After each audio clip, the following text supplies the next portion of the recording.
Hello, everyone. I put on my Sunday best for y'all. Just excuse me. So we're going to talk about the special education referral process and testing.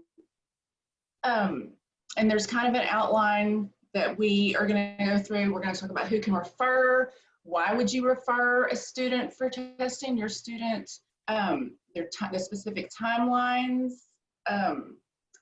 specific disabilities that we look for when we test, and different types of tests we give, and then of course we'll have questions. And I'll try not to talk too fast. I have a tendency to do that when I'm presenting or going over my reports when I test. But like Rhonda said, I work for a local school district in Central Arkansas, and I've actually worked for a couple different Central Arkansas school districts. And I'm in my 20th year, so I've been doing this for a long time. I still love it, regardless of the politics that have gone on with the schools and especially this district I work for, but I love what I do. I love working with the students one-on-one. So, okay, first of all, who can refer a student for special education testing? Really anybody. It can be a teacher, that child's classroom teacher. It can be the principal, administration, the counselor, the school counselor, and of course a parent can refer for testing. So really anybody with knowledge of the student can refer.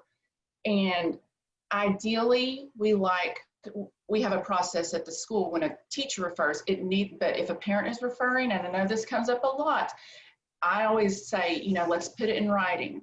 Put that referral request in writing, whether it be an email, a written request, send it to the principal, the assistant principal, whoever the special education designee is for that school. It could be the special education teacher. Send it to the classroom teacher, and the school should act on that. So to answer that question, really anybody can refer their student a student for testing if there are some concerns. Now, to piggyback on that, why would you refer? Mostly it's academic concerns, but there are behavioral concerns too that we see a lot when I do some testing. And ideally, at the school that I work for, at the school district I work for, I sit in on what's called the Sped committee, which is the school-based intervention team. And I know different school districts do that, and there's response to intervention. Ideally, these students, if there are some academic concerns, they've gone through the RTI process. You may have heard about that, the response to intervention process, which basically means they've been given interventions, proven scientific based interventions that work, and more individualized time with that student. So hopefully they've gone through the RTI process. We, as a school district, if a teacher refers, we have a committee, and we make sure that student has gone through all these processes before we say, okay, let's refer for special education testing or hold a referral conference. So there's that, and I can answer more questions about that later if you have any more questions about RTI or the intervention team process. Now, as far as there are timelines, and that's one thing, especially with us being out for the next couple of weeks. Like next week, I had so many conferences planned. I had students that needed to be testing because of timelines. We're under timelines. So I'm going to talk a little bit about timelines. Okay, and there should be a,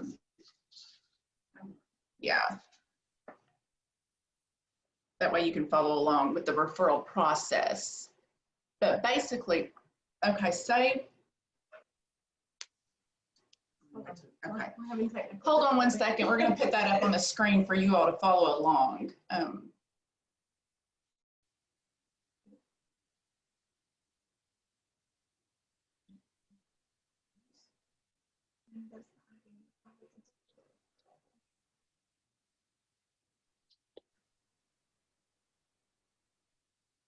Hold tight. We're looking for it.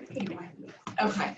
So basically, say a student is referred for testing, a teacher, we're going to say a teacher refers the student for testing, puts that request in to whoever is in charge. There we go, the referral process. There is a special education referral form that needs to be completed, and that needs, ideally, it can be completed by should be completed by who refers the student for testing. But, you know, we can help fill that out. At the district I work for, I sit in on all referral conferences. That's a requirement. The previous district I worked for, I wasn't required to do that, but have sat in on several referral conferences. So we can assist with that referral form. If it's the parent referring, there are some questions on there. You know, basically it's what is the problem? What is the concern? Whether it be academic or behavioral, what are the child's strengths? Has the child ever been referred previously for special education testing? How many days has the student been absent? A lot of these we have to factor in, because if a student has missed several days of school, that's going to affect their education, and they may or may not need to be tested for special education. And then, of course, we look at the number of times the student has been suspended or expelled, and other factors such as standardized testing, state scores, DIBELS, the NWEA, any of those test scores that we can look at. We like to look at all of that. So, okay, so once that referral is made, we have 21 days to hold that referral conference. And that means that whoever's in charge of the referral, whether the district I work for is a special education teacher, they send out a written notice. They call the parents, send out a written notice 14 days prior, then again 7 days prior to the conference. The referral conference is held. We have the referral conference. Say we just discuss everything, fill out all the paperwork, we decide to go forward with testing. Parent has to give consent. We have a form, it's called the Notice of Action, and where we document everything that we talked about, and all the factors that went into that decision. This decision was made to refer the student for test, or to go ahead and evaluate the student for testing. The parent then signs that form and dates it. From that date that we have the conference, or when the date that we get consent, we have 60 days to test. And that's 60 calendar days, not 60 school days, 60 calendar days. So as you can see, you know, or like I said before, I had students that I needed to get tested next week, and then we go on spring break. So hopefully with what's going on, the state will work with us on those timelines. But okay, so we test. The school psychology specialist or psych examiner tests the student. Once the final day of testing is completed, from that date, we have 30 days to hold what's called the evaluation programming conference to go over those test results, to determine if the student does qualify for special education. And at that conference, we'll write the IEP. If the student doesn't qualify, we just go over the test results with the parents. And so during the and I may have gone over that too fast, but during the 60-day process, a lot of times there are other staff members that need to do testing, such as the speech language pathologist, the occupational therapist, physical therapist. If it's an initial referral, it's required a speech screener. If that student fails the speech screener, we have to refer to the speech language pathologist. I give, with a lot of my tests, I give what's a visual motor integration test. And if the student does poorly on that, I refer to the occupational therapist to do a full evaluation. So a lot of times there's that going into the process as well during the evaluation. And okay, so once the evaluation is complete, whoever's in charge of that conference, usually it's the special ed teacher, sends out, and again, we have to have the parent is required to have a 14-day notice. Send another one in 7 days. The parent can waive that 14-day notice, and we can hold the conference sooner. That happens a whole lot, and that's perfectly fine. So when we're testing, the different there are 13 disabilities that the state of Arkansas recognizes, and you know, a student to qualify for special education services has to have one of those disabilities. And one of the most often that we see is, we have a flyer, not a flyer, but a handout, kind of a handout for this too. But the one that's most often seen is specific learning disability. There we go. And that does cover a lot of things. Basically, when I have tested for a specific learning disability, the student has to have average to above average ability, IQ, and then there's a discrepancy between that IQ and achievement, the testing, whether it be in math, reading, written expression. They can have a specific learning disability in math computation, math problem solving, reading comprehension, basic reading skills, reading fluency, or written expression, and most commonly. And they can also fall under listening comprehension too. But, and I see here this dyslexia, dysgraphia, dyscalculia, auditory processing disorder, and nonverbal learning disability. Dyslexia does fall under specific learning disability. However, we do screeners as well. Sometimes if a parent, and that's happening a lot, I'm not going to get into that how much, but I am going to touch on it a bit. Dyslexia, parents say they'll request a dyslexia evaluation. So I just go ahead and do an comprehensive evaluation, but we go above and beyond when we're looking for dyslexia. We have to look at phonological processing, written expressions, spelling deficits. So that's a different going above and beyond, basically, when there's a dyslexia request. So other health impairment, that happens a lot. Say a student has ADHD, that does not automatically mean that they qualify under other health impairment. They have to have, has to have an adverse effect on educational performance. There are other things that fall under other health impairment: a heart condition, seizure disorder, asthma, numerous things, any medical condition that limits the child's strength, energy, or alertness. Autism, I see that a lot too. Most of the time, students come in with a diagnosis from the doctor, and they've had some testing, but not the comprehensive that the state requires. So we do further testing, and that mainly affects the child's social skills, communication skills, and can impact behavior. There's emotional disturbance. We see that a lot too. That's, and I know it used to be ADHD was the big deal, which it still is, but now it's mood dysregulation, disruptive mood dysregulation disorder. We see that so much. And that can fall under emotional disturbance, along with schizophrenia, obsessive compulsive disorder, anxiety, depression. We see that a lot. It just depends. A lot of times we have to determine whether that's OHI or emotional disturbance. And I can talk more or answer more questions about that too. Speech language impairment, that's determined by the speech language pathologist. And there have been times I've gone over their reports. I know a little bit, I know about the testing that they do. They have to have, deficits in receptive or expressive language to receive, to have that disability. And there's stuttering too. If they could have a articulation disorder, that could be speech too. So it could be articulation or it could be language.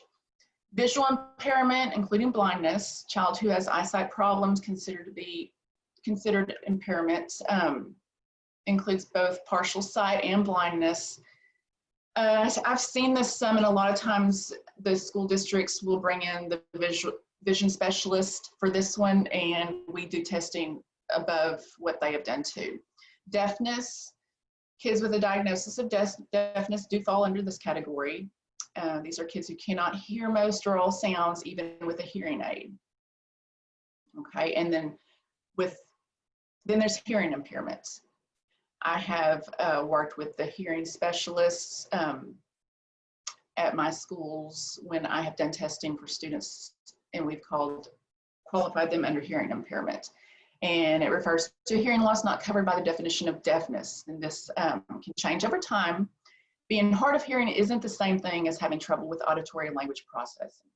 Deaf blindness, I honestly, in my 20 years, I don't know that I've ever had a student that has fallen under this category. A lot of times they are at the School for the Deaf or School for the Blind, and they have some school examiners, psych examiners there that do testing. Kids with that includes kids with a diagnosis of deaf blindness that have both severe hearing and vision loss. Orthopedic impairment, that could include cerebral palsy. And a lot of times the OT and PT are involved with this too. Well, more often than not. Intellectual disability, we do see this a lot. This used to be called mental retardation. The state changed it to make it, they thought it would sound better with intellectual disability. Unfortunately, I have seen many of these categories, or this students in this category over the years, and it seems to be happening more and more. And this means they have low cognition, low achievement, low adaptive behavior.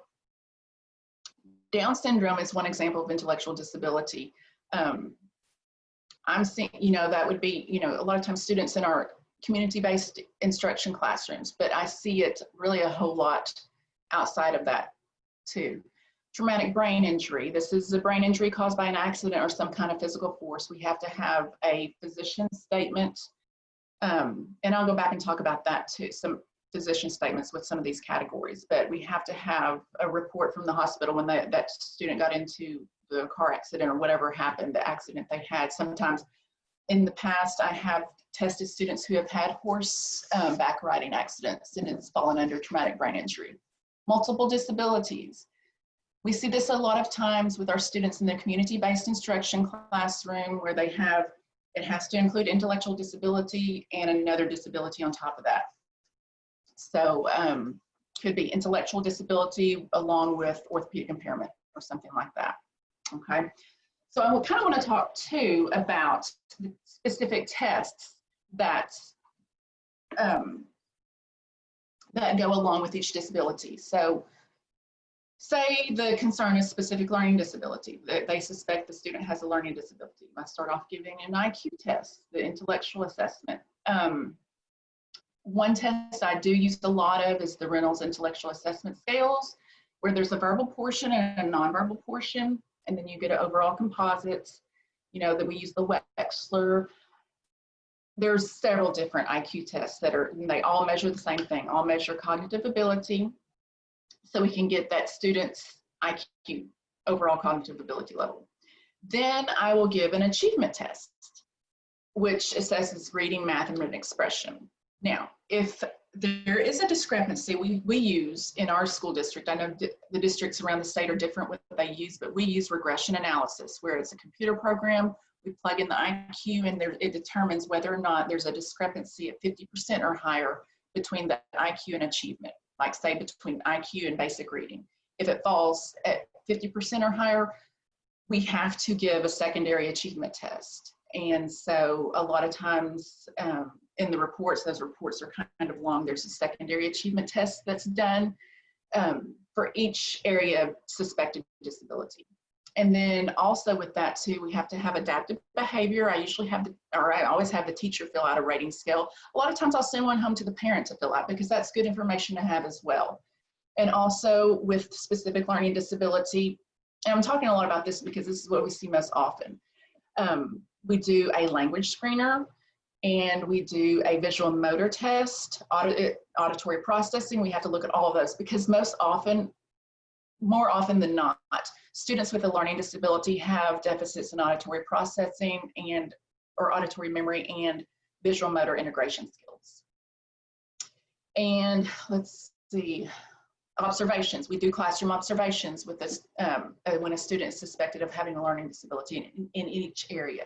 So say a student has a learning disability in math and reading, I go into the classroom, and it doesn't necessarily have to be the school psych. It could be the school counselor. It could be the principal, somebody other than the child's teacher, not the parent, but another school staff member. I like to do them myself.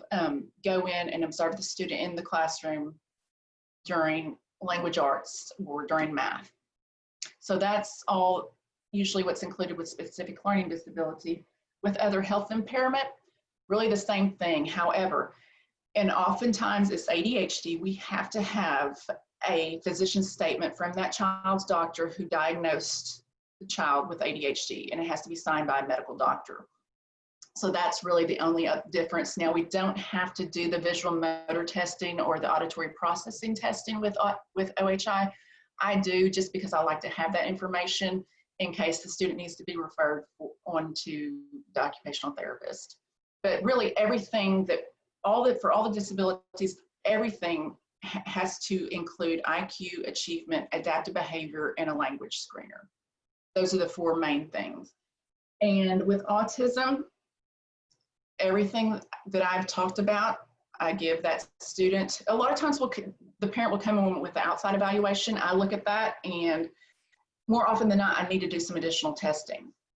That's correct. But with autism, we do have to observe the student, get some observations like in unstructured settings, like at recess, in the lunchroom, you know, just to see how the student interacts socially. We have to do those observations and include those in our reports. I know of some school psychology specialists and psych examiners that give the Autism Diagnostic Observation Scale, the ADOS, and you may have heard of that.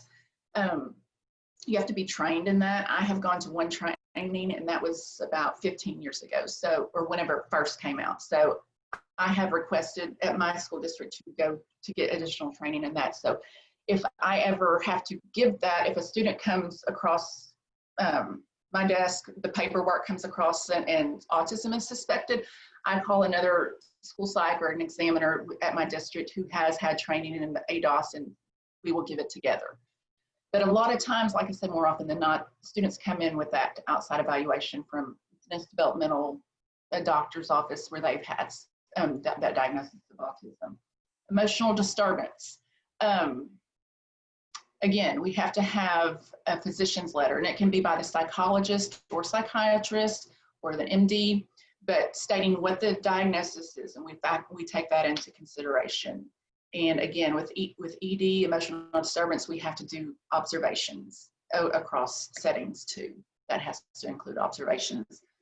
Speech language impairment, a lot of times these students are just referred to the speech therapist. I don't see them, you know, but if they fail the speech screener and don't qualify for anything for resource or for me, they may qualify for speech language impairment to be seen by the speech therapist. Deafness includes all of that too, hearing impairment, along with the testing that the hearing specialist has done. Those students have to have IQ, achievement, adaptive behavior, all of that too. And deaf blindness, same thing. Like I said, I have not had any students that have had that disability category in my schools that I can recall, because more often than not, they go to the school for the blind or school for the deaf. Orthopedic impairment, I'm sorry, I skipped one. Specific tests there, the same thing, like with SLD, I like to do a lot of times they've had a physical therapy evaluation, occupational therapy evaluation, so we use those in conjunction with the testing that I do. Intellectual disability, I do want to talk about that for a minute, because in the school districts I've worked in, I give a student a test, an IQ test, and they score 70. I have to give another IQ test because of the districts I work for. And they come back with another IQ, and a different IQ test. They come back with another IQ of 55. Okay, so they've been given 2 IQ tests. And that's not just for minority students, but I do it for all students. In the districts I worked in, it's had to be done for minority students. And then also we give 2 achievement tests. They have to have 2 achievement tests. Adaptive behavior, I send one home to the parent, have the teacher fill one out.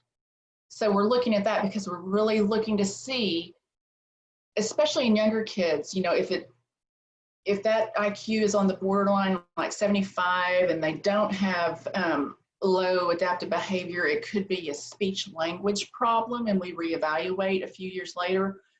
But we're looking to see, we have to really look at that IQ and achievement, that low achievement, if they're exhibiting low achievement in all areas, and also adaptive behavior. And it obviously manifests itself before age 21 for ID.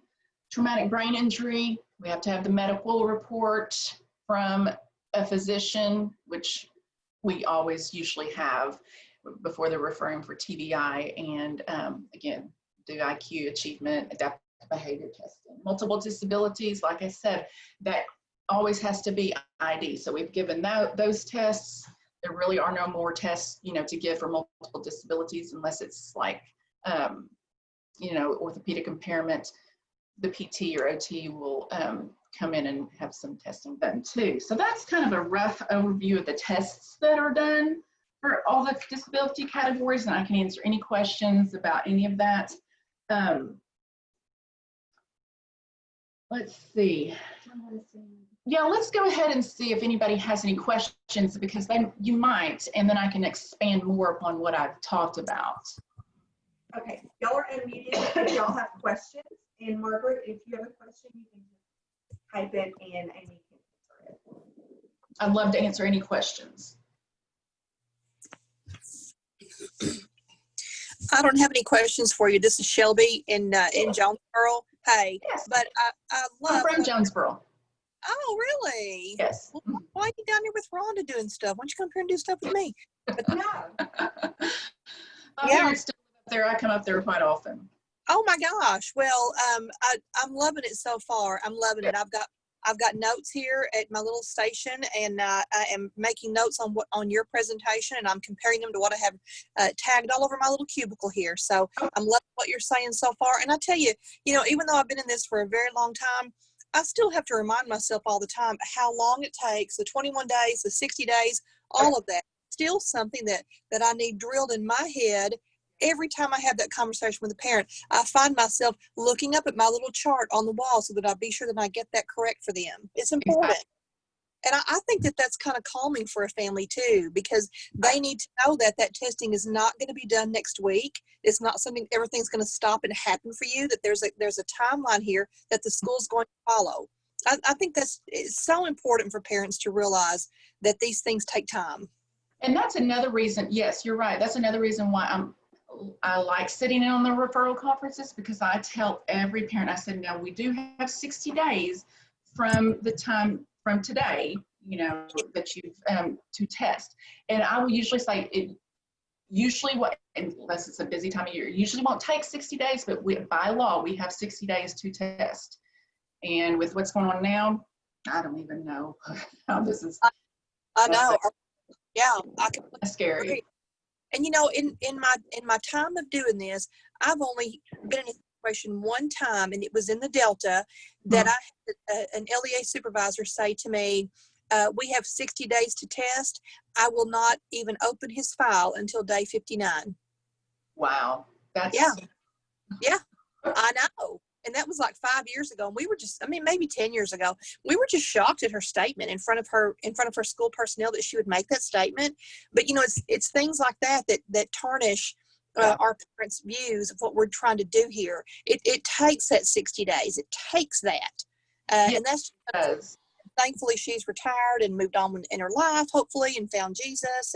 And so I'm hoping that all those things have happened for her. I've worked with people like that too. I mean, I've had all kinds of experiences. It's sad. It's really sad, because that makes the work of the advocate so much harder, because it just kind of concretes the idea that it's the parents against the school. Right. Make it like that. You've done exactly that. You have drawn a line in the sand. Yes. Thank you for what you're doing with Rhonda. I really appreciate this. I know. So much good information. It looks like Margaret has a question. Okay. See your hand. I'll get to you. Okay. Yes, I have a Margaret. question. Oh. Okay, so Margaret's asking, what if in a normal year, the 60 days is past the end of the school year? Good question. This happens a lot. And I swear, in all my almost 21 years, there have always been referrals those last 2 weeks of school, and we're like, oh my goodness. But, and we are not allowed to have a cutoff date. Some school districts will say, okay, we're cutting referrals off on this date. We cannot do that, because I have worked in the summer, like at my previous school district, say consent was signed on May 15th. And I have worked in the summer that, school districts will get people to come, school psychs or psych examiners to come in, even if they have to contract with somebody, come in the summer and get that student tested, because we still have to follow timelines. So I've done a lot of work in the summer, and that's just what we have to do. So now I can't speak for all school districts, but for the big ones in Central Arkansas, that's how we operate. So I hope that answers your question. Did that answer your question?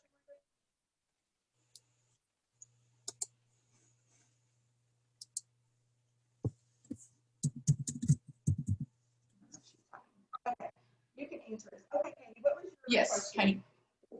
So talk about the re-evals. That's every 3 years, right? Do you Yes. do the full reevaluation all over again, or is it like a mini re-eval?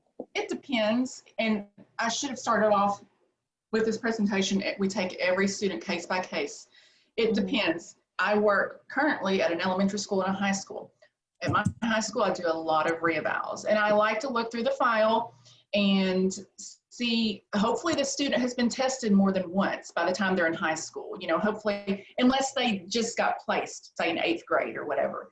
But if they've been tested, been given 2 IQ tests, you know, that's not going to change. Their IQ is not going to change. So typically, I like to reevaluate their achievement, because a lot of these students, you know, they're going through the transition process, trying to figure out what they're going to do after high school. And a lot of colleges or VOTEX or wherever they're going to go like to have that information. So I like to reevaluate all my high school students. It just depends on the school psych. You know, some of them don't. Some of them say, well, and it really, you know, we're looking to see if the disability is going to change, which it shouldn't. Sometimes it does. Sometimes, like I talked about with ID, a student will start out very young under speech language impairment. 3 years later, when they are due for reeval, we may be looking for another disability, whether it be learning disability or intellectual disability. So I do usually give IQ, achievement, adaptive behavior, do a full reeval for my younger students. Now, like I said, in high school, I'll probably just do an achievement test, maybe adaptive behavior. And now, so if students are in CBI, in the community-based instruction classroom, I will go ahead and do IQ, achievement, adaptive behavior, because a lot of times, like I said, depending on what they're wanting to do after high school, those agencies are looking for that. Thank you. Oh, you're welcome.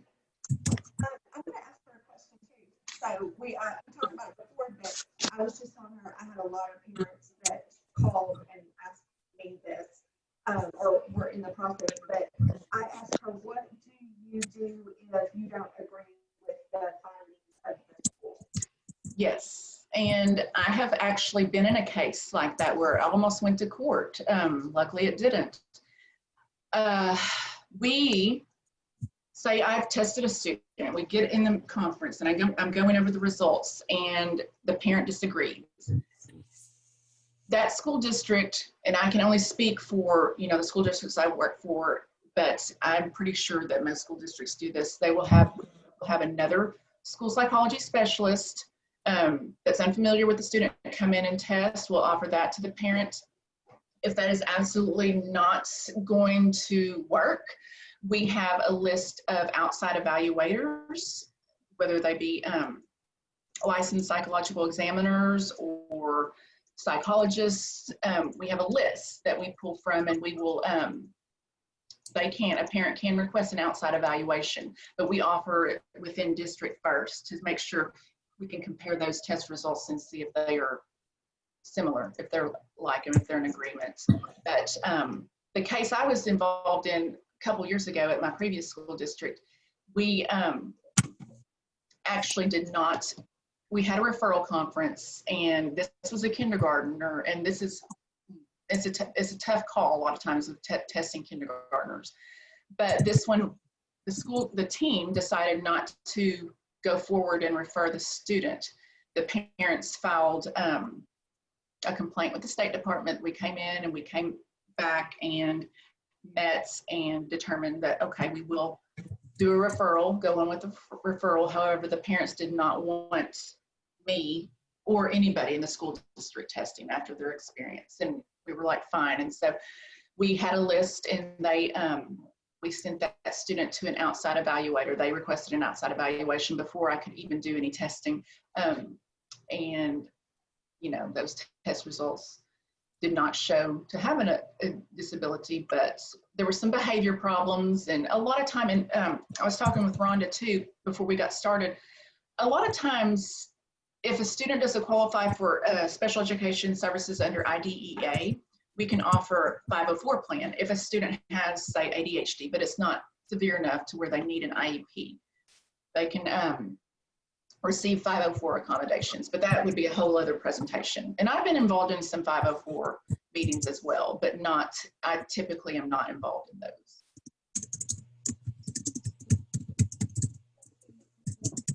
I have one more question. Is it required that you sit in to all the referral, I mean, not the referral conferences, but the result conferences?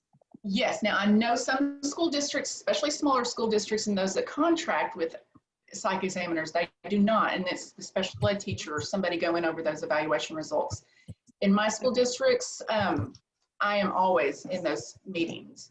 If for some reason we schedule a meeting and I'm unable to be there, we reschedule it because, you know, I'm the one that gave the test. I'm the one that knows the tests, and I can talk about the tests and how the student performed. I just feel, you know, it's an ethical thing, really. I think the school sites, they should be. I mean, we are required in my school district, but like I was saying earlier, with smaller school districts, they don't do that, I know. So I take issue with that. Thank you. Yeah, Mark, I redid the question. Oh, okay, okay. Did you want to put on the RTI or did you? Yeah, well, like I did talk a little bit before about response to intervention. Most often than not, these students have been in the RTI process. If a parent is wanting, they're on the same page, usually parent and teacher are on the same page, but there are times that they're not, like to say that teacher has concerns and she has tried all these interventions with the student, and we decide to go forward with an evaluation or a referral for an evaluation. The parents, you know, and the parent is aware, should be made aware of what interventions have been tried with their student, with their child. So, you know, most schools right now are hopefully doing a pretty good job of intervention. The school I work at, especially elementary level, it's a little different. It's usually more behavior at the secondary level, but at the elementary level, the schools I've worked at, especially over the past few years, have done an excellent job with RTI. And I've sat in on some of those RTI meetings. Some see it as a conflict of interest, but I like sitting in, just hearing what interventions they're using and how well the students are responding to intervention.